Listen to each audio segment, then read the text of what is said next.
மேச லக்னத்தில் ஒரு ஆணோ பெண்ணோ பிறந்திருக்கிறாங்க அப்படின்னா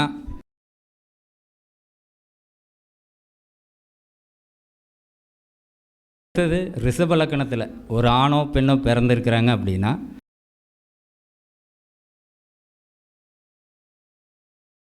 மிதுன லக்னத்தில் ஒருத்தர் பிறந்திருக்கிறாங்க அப்படின்னு சொன்னால்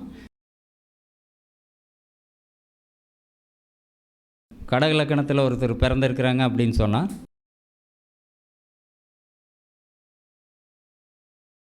சிம்ம லக்னத்தில் ஒருத்தர் பிறந்திருக்கிறாருன்னா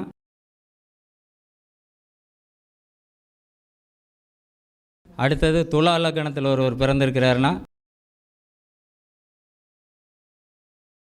ஒருவர் பிறந்த லக்னத்திற்கு 1ஆம் இடமும் 2ஆம் இடமும் 7ஆம் இடமும் 8ஆம் இடமும் ராசி லக்னங்களாக அமையும்.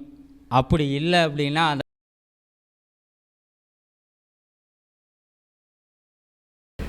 அனைவருக்கும் வணக்கம். ஐயா சும்மா என்னை மிகைப்படுத்தி சொல்கிறாரு, அவர் என் நண்பருங்காட்டி.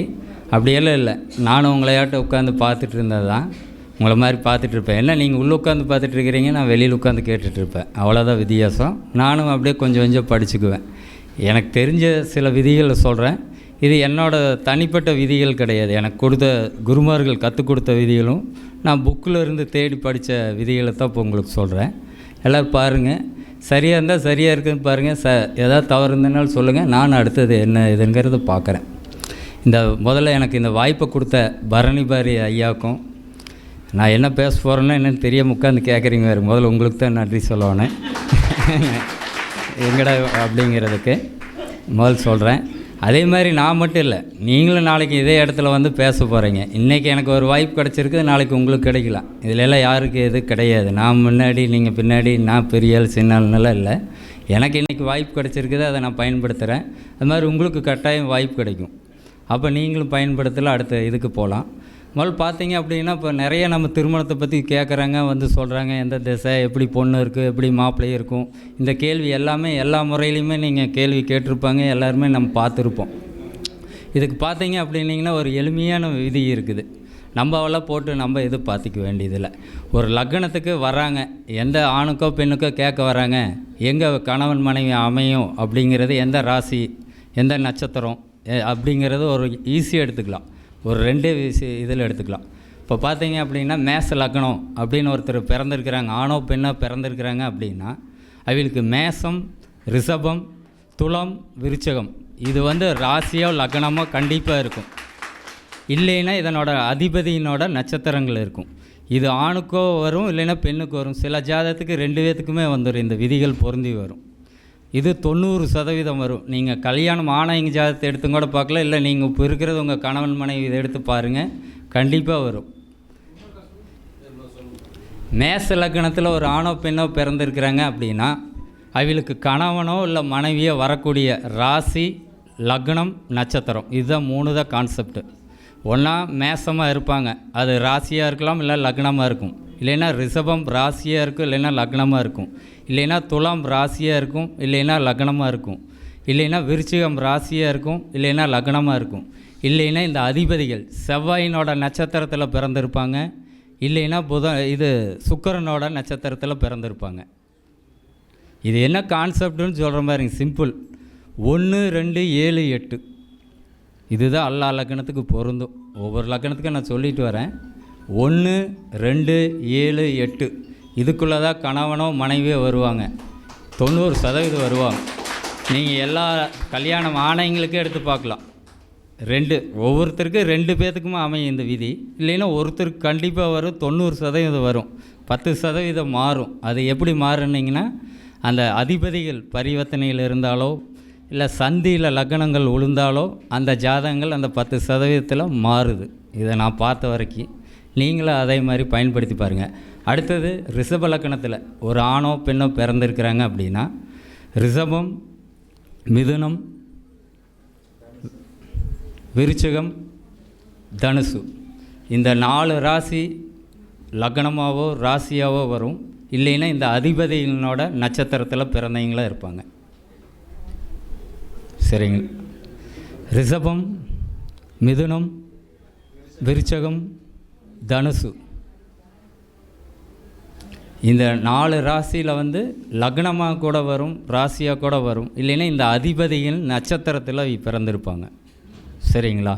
இந்த அதிபதியினோட நட்சத்திரத்தில் பிறந்திருப்பாங்க. அது உங்களுக்கே தெரியும், ஒவ்வொரு அதிபதியினோட நட்சத்திரங்கள் என்னங்கிறது தெரியும், பார்த்தீங்கன்னா தெரியும். அடுத்தது மிதுனம். மிதுன லக்னத்தில் ஒருத்தர் பிறந்திருக்கிறாங்க அப்படின்னு சொன்னால் மிதுனம், கடகம், தனுசு, மகரம், இந்த 4 ராசி வந்து லக்னமாகவோ ராசியாகவோ அமையும். இல்லைன்னா இந்த அதிபதிகளோட நட்சத்திரங்களில் பிறந்தவங்களாக தான் இருப்பாங்க. சரிங்களா? அடுத்தது கடகம். கடக லக்னத்தில் ஒருத்தர் பிறந்திருக்கிறாங்க அப்படின்னு சொன்னால் கடகம், சிம்மம், மகரம், கும்பம், இந்த 4 ராசி இல்லைன்னா லக்னங்களில் பிறந்திருப்பாங்க. இல்லைன்னா இந்த அதிபதிகளோட நட்சத்திரத்தில் பிறந்திருப்பாங்க. அடுத்தது சிம்மம். சிம்ம லக்னத்தில் ஒருவர் பிறந்திருக்கு. இதை நல்லா கவனிச்சுக்கணும். சிம்ம லக்னங்கிறது சில பேர் ராசி வச்சுட்டு பார்த்துருவாங்க. பழக்கத்துக்குள்ளேயே நம்ம ராசியிலேயே எல்லா கோச்சாரங்கள் பலனெல்லாம் பார்த்துட்டு இருக்கிறவங்களாம் இருக்கிறாங்க. லக்னங்கிறது தான் ரொம்ப முக்கியம். லக்னத்திலேருந்து தான் நான் இந்த விதிகள் சொல்கிறேன், இதில் தான் பொருந்தும். சிம்ம லக்னத்தில் ஒருவர் பிறந்திருக்கிறாருன்னா சிம்மம், கன்னி, கும்பம், மீனம், இந்த ராசியாவோ இல்லது லக்னமாகவோ இருக்கும். அல்லனா இதன் அதிபதிகளோட நட்சத்திரங்களில் பிறந்திருப்பாங்க. சரிங்களா? நீங்கள் இதில் எல்லாம் இப்போ ஒன்றும் இல்லை, இப்போ இருக்குதா இல்லையான்னு சும்மா நான் சொல்லி போட்டு போயிடுவேன். நீங்கள் எல்லாம் உங்களுக்கு பாருங்கள், எத்தனையோ எல்லாம் இங்கே இருக்கிறவங்க முக்கால்வாசிக்கு எல்லாம் இருக்குது. சரிங்க, இருக்கிறாங்க. அதான் அது மாதிரி நீங்களும் வரக்கூடிய ஜாதகங்கள்லேயே பார்த்து சொன்னீங்கனாலே போதும். நீங்கள் இப்போ உங்கள்கிட்ட ஒரு 50 ஜாதகம் தூக்கிட்டு வராங்க. ஐயா, மைக்கிலே சொல்லு. ஐயா சொன்ன இந்த விதி 100% உண்மை. இப்போவே ஒரு எடுத்துக்காட்டு, நான் ஒரு எடுத்துக்காட்டு. சரிங்களா? இப்போல்லாம் வரவங்களுக்கு நான் எழுதி கொடுத்துருவேன், இந்த ராசி இந்த நட்சத்திரம் அப்படின்னு சொல்லி எழுதி கொடுத்துருவேன். 100% தவறாது. இன்னொரு முறை அவருக்கு பலமாக கை தட்டுங்க. ஏன்னா அவர் உண்மையை சொல்லிட்டார், இது ஏன் விதி அல்ல அப்படின்னு. அது யார் கொடுத்த டிப்ஸ்னு எங்கள் 2 பேருக்கும் தெரியும். அவர் என்ன சொன்னார்னா, லக்னமாகவோ அல்லது ராசியாகவோ அந்த அதிபதிகளுடைய நட்சத்திரங்களாகவோ என்று குறிப்பிட்டார். என்னுடைய சிம்ம லக்னம், சிம்ம ராசி, என்னுடைய மனைவி மிதுன ராசி, புனர்பூச நட்சத்திரம். அப்போ அந்த மீனம் என்ற அடிப்படை வந்து இந்த இடத்துல தொடுது. அவர் சொல்கிறது 100க்கு 100 சரியாக இருக்குது. இதெல்லாம் நான் அதான் சொன்ன பாருங்க ஆரம்பத்தில், இதெல்லாம் நான் எதுவுமே கண்டுபிடிக்கல. என் குருநாதர் ஐயா திருப்பூர் ஜிகே ஐயா சொல்லிக் கொடுத்த விதிகள். புரியுதுங்களா? இதெல்லாம் அவர் சொல்லிக் கொடுத்த விதி எளிமையாக. ஆனால் இது என் ஜாதகத்துக்கு பார்க்கும்போது வரல. முதல்ல அதையும் சொல்கிறேன், இந்த விதியை என் ஜாதகத்துக்கு பார்க்கும்போதே வரல, என் மனைவி ஜாதகத்துக்கு வந்தது. நான் தான் சொல்ல வரேன் பாருங்க. ஒரு நிமிஷம் ஐயா, விதி எல்லாத்துக்கும் உட்படுங்க. என்னன்னா பிறப்பு நேரம் இருக்குங்களா, அதை வந்து சரி பண்ண வேண்டிய டைமில் இருக்கும். அது யாரும் சரி பண்ணாதனால அதேமாரி வந்திருக்கும். பிறப்பு நேரத்தை ஒரு நிமிஷம் 1 செகண்ட் 2 செகண்ட் மாற்றிங்கன்னா லக்கணமே மாறும். சரிங்களா? அந்த இதில் கொஞ்சம் கரெக்ட் பண்ணுறதுக்கு தெரிஞ்சுட்டிங்கன்னா ஈஸியாக இருக்கும். இல்லை அப்படியெல்லாம் இல்லைங்க. அது அதனால இல்லை, நான் இதை சொல்லும்போது நம்மளுக்கே வரல, இதை எப்படி போய் சொல்கிறதுன்னு நான் நின்னேன். ஆனால் நான் என் மனைவி ஜாதகத்தில் எடுத்து பார்த்தோம்னா கரெக்டாக இருந்தது. புரியுதுங்களா? நான் இது எப்படி சொல்கிறது, இது எப்படி நம்புறது அப்படிங்கிறது எனக்கே டவுட் ஆயிடுச்சு. அவர் சொல்லி கொடுத்தாரு, அவர் சொன்னது எதையுமே இதாக மாட்டேன், எங்கேயோ நம்ம தப்பு பண்ணங்கிறத நினைப்பேன். ஆனால் நான் முதல் பார்க்கும்போது எனக்கு நம்மளுக்கே பொருந்தி வேலை, இது எப்படி சொல்லிகிட்டு இருக்கிறோம் அப்படின்னு எனக்கு கொஞ்சம் பயமாயிருச்சு ஆரம்பத்தில். மேச லக்னம், மனைவி இது லக்னம் கடகம், ராசி கன்னி. அதான் 2வது கடக லக்னத்துக்கு 2ஆம் வீடு வந்து சிம்மம் தானுங்க. அதான் ராசியோ லக்னமோ அவர் என்ற சிம்ம ராசி அஸ்தம். சரிங்களா? அப்படி வரும். அதில் இன்னொரு விதி இருக்குது. இந்த அதிபதிகள் பார்க்கும் இடங்கள் வந்து பார்த்திங்கன்னா வரும், அதை தான் எடுக்கணும். இது வகுப்பாட்ட போகும், இது வகுப்பு. புரியுதுங்களா? என்ற அதிபதி, அதாவது 2 அந்த 1 2 அதிபதிகள் பார்க்குற இடத்தையும் எடுக்கலாம். எனக்கு வந்து மேச அதிபதி, லக்னம் அதிபதி, அவர் மிதுனத்துலேருந்து கன்னி ராசி பார்க்குறாரு. அதை அடுத்தது எங்கே நம்ம தப்பு பண்ணோம் அப்படிங்கிறது இருக்குல்ல, இதுதான் மேட்ரு. இது ஒன்று சொன்னால் சொல்லிகிட்டே போகலாம். 100% என்னங்க, 99% நெருக்கி சொல்லலாம். அந்த 10 நம்ம ஒன்றும் கிடையாது. அதுக்காக சொல்கிறேன். அடுத்தது பார்த்தீங்க அப்படின்னா கன்னி லக்னம். கன்னி லக்னத்துக்கு வந்து பார்த்திங்கன்னா கன்னி, அடுத்த ராசி துலாம், மீனம், மேஷம். இது ராசி லக்னங்களாக வரும். இல்லைன்னா இது அதிபதிங்களோட நட்சத்திரங்களில் இருக்கும். சரிங்களா? அடுத்தது துலா லக்னத்தில் ஒருவர் பிறந்திருக்கிறாருன்னா துலாம், விருச்சகம், மேஷம், ரிஷபம். இது ராசி லக்னங்களாக வரும், இல்லைன்னா நட்சத்திரங்களாக வரும். அடுத்தது விருச்சகம், தனுசு, ரிஷபம், மிதுனம். இது ராசியோ லக்னங்களோ வரும், இல்லைன்னா இது அதிபதியினோட நட்சத்திரங்களோ வரும். அதிபதி நட்சத்திரம்னா நான் ஒவ்வொன்று சொன்னால் 3 சொல்லிட்டு வரேன், டைம் ஆகுங்காட்டி நான் அதை சொல்லலை. அடுத்தது பார்த்திங்கன்னா தனுசுக்கு எடுத்துட்டிங்கன்னா தனுசு, மகரம். சரிங்களா? மிதுனம், கடகம். இது ராசியோ லக்னங்களாவோ வரும், இல்லைன்னா இது அதிபதியினோட நட்சத்திரங்களாக இருக்கும். சரிங்களா? நீங்கள் 10 ஜாதகத்தை எடுத்திங்கன்னா கட்டாயம் 8 ஜாதத்துலேருந்து 9 ஜாதத்துக்கு இந்த விதி கட்டாயம் வரும். நீங்கள் இல்லைன்னா இங்கே இருக்கிறீங்க அத்தனை பேர் எடுத்து போடுங்க, நீங்களே பாருங்கள், பார்த்து சொல்லிகிட்டே வாங்க, நீங்களே பிரிக்கலாம். நீங்கள் வரவங்களுக்குமே சொல்லுங்கள், இதில் தவறே வராது. அந்த 10% இந்த மாதிரி இதில் தவறு அந்த விதிகளை பயன்படுத்தும் போது அதை துல்லியமாக எடுக்கலாம். நம்ம இதில் என்ன கஷ்டமாக இருக்குது, ஈஸியாக சொல்லலாம். இல்லை உங்கள்கிட்ட ஒரு 50 ஜாதகத்தை எடுத்துகிட்டு வருவாங்க, இதில் எது அப்படிம்பாங்க. அவையில் இது 10 ஜாதகம் இது நல்லா இருக்குது, இதில் எதுன்னு எடுக்கிறதும்பாங்க. நீங்கள் இதில் எடுத்து ஃபில்ட்ரு பண்ணிங்கன்னா அழகாக வந்துடும்.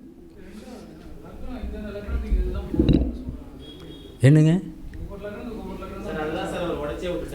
சார், நான் அதான் சொல்கிறேன் பாருங்க சார். நீங்கள் என்ன லக்னம்? கன்னிக்கு என்ன சொல்கிறேன்? அந்த ராசி நட்சத்திர லக்னங்கள் இருக்கிற ஜாதகத்தை முதல்ல வாங்கி பாருங்கள், இல்லைன்னா அந்த அதிபதி நட்சத்திரத்தில் இருக்கிற ஜாதகங்களை வாங்கி பொருத்தி பாருங்கள். அதுக்கப்புறம் பொருந்தாதுன்னு இல்லை, இதுக்குள்ளே நிற்கும்னு சொல்கிறேன், பொருந்தி வந்துருங்கிறத நான் சொல்கிறேன். சரிங்களா? அதான் நீங்கள் இதை பண்ணி பாருங்கள், எடுத்து பாருங்கள், நீங்கள் அனுபவிச்சுட்டு அப்புறம் சொல்லுங்கள். நான் அதான் சொல்கிற மாதிரிங்க, நான் இந்த விதி எனக்கு கற்றுக் கொடுக்கும்போது எனக்கே டவுட் ஆயிடுச்சு. நம்மளுக்கே பொருந்தில்லை, உன்னை எப்படி நம்ம போய் அடுத்தவங்களுக்கு சொல்கிறேங்கிற யோசிச்சாள் நான். அப்புறம் எங்கே தவறாச்சு அப்படிங்கிறத தெரிஞ்சுக்கிட்டு வந்தது அப்புறம் நம்மளுக்கு பொருந்துச்சு. எனக்கும் பொருந்தலைன்னு இல்லை, அதான் நான் தான் சொல்கிற மாதிரிங்க. என் ஜாதகத்துக்கும் எனக்கும் பார்த்தோன்னா யாரோ ஒருவருக்கு கட்டாயம் வந்துடும், இல்லைன்னா 2 பேர்த்துக்கும் வருது. அந்த மாதிரி ஜாதகத்தையும் பார்த்துட்டேன். 2 பேர் இல்லாத இதுவும் இருக்குது. அதுதான் அந்த 10% வந்து நான் சொல்கிறது. அதுக்கு மீதி விதிகள் இருக்குது, அது இன்னொரு நாளைக்கு நான் சொல்கிறேங்க. கண்டிப்பாக அந்த விதிகள் சொல்கிறேன், தெரிஞ்சு வச்சுக்கோங்க. சரிங்களா? அடுத்து இப்போ எந்த லக்னங்க ஐயா சொல்லியிருக்கிறோம்? தனுஷ் சொல்லிக்கிட்டுங்களா? மகரம் சொல்லணும். மகரம் ஐயா, இதுதான் நீங்கள் கான்செப்ட். ஒருவர் பிறந்த லக்னத்திற்கு 1ஆம் இடமும் 2ஆம் இடமும் 7ஆம் இடமும் 8ஆம் இடமும் ராசி லக்னங்களாக அமையும். அப்படி இல்லை அப்படின்னா அதனோட அதிபதியினோட நட்சத்திரத்தில் அமையும். இதில் ஒன்றானுன்னு கேட்டிங்கன்னா பார்ட்னருமே இதுக்குள்ளே தான் வருவாங்க. அவங்க வந்து லாஸ் பண்ணுறாளாக இருக்கட்டும், இல்லை உங்களோட சேர்ந்து பயணிக்கிறவங்களும் சேர்ந்து வந்துடுவாங்க. புரியுதுங்களா? பார்ட்னரையும் எடுத்துக்கலாம், தொழில் பங்குதாரரும் இதுக்குள்ளே தான் வருவாங்க. இல்லைன்னா அவங்களுக்கு உங்களுக்கு மிஸ் அண்டர்ஸ்டாண்டிங் கண்டிப்பாக இருக்கும், பயணிக்க முடியும் சார். ஃப்ரெண்ட்ஸுக்கு இல்லைங்க, இது அதுக்கு வேறு பாவம். 11க்கு போகணும். சரிங்களா? 11க்கு போகணும் ஐயா. சிம்மம் முடிச்சிட்டேன்னு நினைக்கிறீங்க. எதுங்க முடிச்சிருக்கிறீ? இல்லை தனுசு வரைக்கும் வந்தாச்சுன்னு. தனுசு வரைக்கும் வந்துட்டேங்கய்யா. அப்படிங்களா? சரிங்க, மறுபடியும் சொன்னால் கிடக்குது விடுங்க. இதில் என்ன போய் இன்னொரு நிமிஷம். கன்னியில் சிம்மம் முடிஞ்சதில்ல. கன்னி லக்னத்தில் ஒரு பிறந்திருக்கிறாரு அப்படின்னு சொன்னால் கன்னி, துலாம், மீனம், மேஷம். இது ராசியோ லக்னங்களோ வரும், இல்லைன்னா இது அதிபதியினோட நட்சத்திரங்களில் பிறந்திருப்பாங்க. சரிங்களா? அடுத்தது துலா லக்னத்தில் ஒரு பிறந்திருக்கிறாரு அப்படின்னா துலாம், விருச்சகம், மேஷம், ரிஷபம். இது ராசியோ லக்னங்களோ வரும், இல்லைன்னா இது அதிபதியினோட நட்சத்திரத்தில் பிறந்திருப்பாங்க. அடுத்தது விருச்சிக லக்னத்தில் ஒரு பிறந்திருக்கிறாரு அப்படின்னு சொன்னால் விருச்சிகம், தனுசு. சரிங்க. ரிஷபம், மிதுனம். இது ராசி லக்னங்களாக வரும், இல்லைன்னா இது அதிபதியினோட நட்சத்திரத்தில் பிறந்திருப்பாங்க. அடுத்தது தனுசு, மகரம், மிதுனம், கடகம். இது ராசியோ லக்னங்களோ அமையும், இல்லைன்னா இது அதிபதியினோட நட்சத்திரங்கள் ராசியோ இருக்கும். அதெல்லாம் பாதகம், 8ஆம் அதிபதி, அஸ்தங்கம், நீச்சம், சுக்கிரன் நீச்சம், செவ்வாய் நீச்சம், கெட்டுருச்சு, ராகு இருக்குது, எது இருந்தாலும் இதுக்குள்ளே தான் உழுகுங்க. அதுக்கப்புறம் அது நடக்கிறது அடுத்தது என்னங்க. நீங்கள் வாழ்கிறீங்களா பிரியுங்கிறதெல்லாம் அப்புறம், முதல்ல வர ஆள் இதில் தான் இருக்குது. அந்த ஆள் மூலியமாக தான் அது நடக்குதுன்னு அர்த்தம். அது நன்மையாக இருக்கட்டும், தீமையாக இருக்கட்டும், அது என்ன வேணாலும் இருக்கட்டுங்க. சரிங்களா? சுக்கிரங்கோட 5 கிரகம் இருக்கட்டும், செவ்வாயோட 5 கிரகம் இருக்கட்டும், எல்லாம் இருந்தாலும் இதில் தள்ளி விட்டுட்டு தான் அப்புறம் வேலையை பண்ணும். முதல்ல உள்ளே இறங்கணுமில்ல. ஆமாம், அப்புறம் தானே நம்ம மூழ்கிறோம்ல இல்லையான்னு தெரியும் இல்லைங்களா? கரையிலேயே நின்றுட்டு இருந்தோம்னா எப்படி? உள்ளே இறங்கினீங்கன்னா தானே உள்ளே மூழ்கிறோம்ல இல்லை அப்படி நீந்திட்டு வரோம்லான்னு தெரியும். அதுதான் பேஸு. சரிங்களா? நீங்கள் எல்லாத்தையும் பாருங்கள். இது நம்ம சும்மா இல்லை, நான் இதில் எல்லாம் ஒன்றுங்கள ஒரு சின்ன ரூல் அவ்வளோதான். இது நல்லா இருக்குது அப்படிங்கிறக்காக இருக்கிறோம். இப்போ திருமண பொருத்தம் பார்க்கும்போது அப்படி தான் வர, யார் ஒன்றோட வராங்க, அவங்ககிட்ட 50 ஜாதகம் எப்போ சேருதோ அப்போ தான் கொண்டு வராங்க. அதில் 10 ஜாதகம் கல்யாணம் ஆயிடுது பொருத்தம் பார்த்து சொன்னோம்னா. என்னங்க, ஏன்னா ஃபீஸ் கொடுக்கணுமா ஒவ்வொரு ஜாதகத்துக்கு. நிறைய இத்தனை நாள் வச்சுட்டு இருந்தீங்க அப்படின்னு நான் குறித்து கொடுப்பேன். அப்புறமா அவங்களுக்கு கல்யாணம் ஆயிடுச்சும்பாங்க. அப்புறம் எப்போ வேணால் அது வாங்கி 6 மாதம் இருக்குங்க அப்படிங்கிறாங்க. அந்த மாதிரி தான் கொண்டு வராங்க. ஏன்னா அப்படி அப்போ நம்ம 50 உட்காந்து எப்போ பார்த்து முடிக்கிறது இல்லைங்களா? 50 பார்த்து எப்படி பார்த்து முடிக்கிறது? அப்புறம் இல்லைன்னு இவிலே 4 ஜாதகம் நல்லா இருக்குதுங்கிறாங்க, 4 பொறுத்து இருக்குது. இதில் நான் எது அப்படின்னு ஒன்று எடுக்கிறாங்க. இதில் ஏதோ ஒன்று பொருந்தி வரதை நம்ம சொன்னோம்னா ஈஸியாக இருக்கும் அப்படிங்கிற. சரிங்களா? அடுத்தது தனுசு லக்னம். லக்னத்தில் ஒருவர் பிறந்திருக்கிறாருன்னு அப்படின்னா தனுசு லக்னம், தனுசு மகரம், மிதுனம் கடம், இது சொல்லியாச்சு. சரி, அடுத்து நீங்களே சொல்லுங்களேன், மகரத்துக்கு என்ன வரும் சொல்லுங்கள். நான் தான் விதி சொல்லிட்டு இதில் என்ன பெரிய விதி மனப்பாடமான?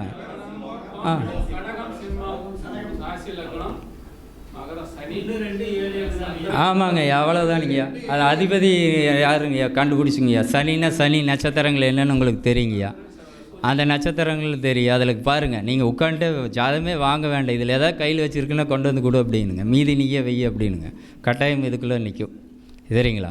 மகரத்துக்கு வந்து பார்த்திங்கன்னா மகரம், கும்பம். சரிங்களா? கடகம், சிம்மம் ராசி லக்னங்களாக வரும். அது அந்த அதிபதிகளோட நட்சத்திரங்கள் இருக்கும். அடுத்தது கும்பம் அப்படின்னு எடுத்துட்டிங்கன்னா கும்பம், மீனம், சிம்மம், கன்னி, இது ராசி லக்னங்களாக வரும். இது அதிபதிகளோட நட்சத்திரங்கள் இருக்கும். அடுத்தது மீனம், மேசம், கன்னி, துலாம், இது ராசி லக்னங்களாக வரும். இது இல்லைன்னா இதனோட நட்சத்திர அதிபதிகள் வந்து இதில் இருப்பாங்க, பிறந்தவங்களே இருப்பாங்க. அப்புறம் இன்னொன்று என்ன அப்படின்னிங்கன்னா, திருமண பொருத்தத்தை நீங்கள் செவ்வாய் தோஷத்துக்கு சேர்த்துறீங்க அப்படின்னா 2 7 இருக்கக்கூடாது, 1 7 இருக்கக்கூடாது. செவ்வாய் நீங்கள் அது மாதிரி இருக்கிறத பாருங்கள். நீங்கள் அந்த மாதிரி ஜாதகத்துலேருந்து என்றைக்கா இருந்தாலும் அது வந்து பார்த்திங்கன்னா ஒரு பிரச்சனையில் நிற்கும். ஆண் செவ்வாய்க்கு பெண் செவ்வாய் வந்து 1 7 இருக்கக்கூடாதுங்கிற, சமசஸ்தமாக இல்லாமல் சேர்த்துங்க அப்படின்னு இல்லாமல் சேர்த்துங்க அப்படின்னு சொல்கிற திருமண பொருத்தம் பார்க்கும்போது மாறுமலைங்கய்யா. இப்போ ஒருத்தருக்கு மேசத்தில் செவ்வாய்னா, அதான் மேசத்தில் ஒருத்தருக்கு செவ்வாய்னா, ஒருத்தருக்கு துலாத்தில் செவ்வாய் இருக்கிற இணைக்காதீங்க முடிஞ்ச அளவுக்கு அப்படின்னு சொல்கிறேங்கய்யா. சரிங்களா? அது மாதிரி நினைக்காதீங்க, அவ்வளோதாங்க. இந்த வாய்ப்பு கொடுத்த ஐயா பரணி பாரதி ஐயாவுக்கும் சரவணபவ ஜோதிட நிர்வாகிகளுக்கும் என்ற நன்றியை தெரிவிச்சுக்கிறேன். என்னங்கய்யா செல் நம்பருங்களாங்கய்யா? என் பேர் கணேஷுங்க. 73 41 11 73